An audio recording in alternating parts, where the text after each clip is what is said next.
हे बालक, तिमी के वरदान माग्छौ? म तिम्रो भक्तिदेखि ज्यादै प्रसन्न भए। वरदान माग बालक, वरदान माग। म तिमीलाई वरदान दिन तयार छु।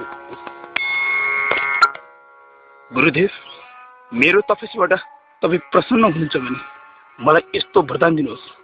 मलाई रातभरि निन्द्रा लाग्दैन। मलाई एउटा युवती दिनुहोस् यदि तपाईँ मलाई वरदान दिनुहुन्छ भने। हे मूर्ख बालक, तँलाई युवती वरदान दिनु? मा चिग्ने रानीको छोरा। म त कयौं वर्षदेखि युवती नभेटाएर छटपटेर जंगल जंगल हिँडिरहेछु भने तँलाई युवती वरदान दिनु?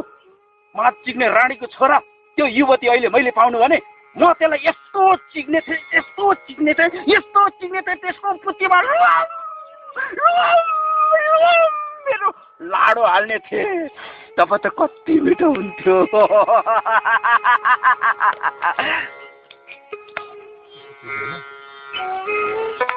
त्यसैले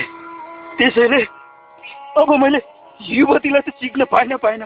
अब म तेरै कण्ड भए पनि छोड्दिन। म हान्छु तेरो कण्ड हान्छु।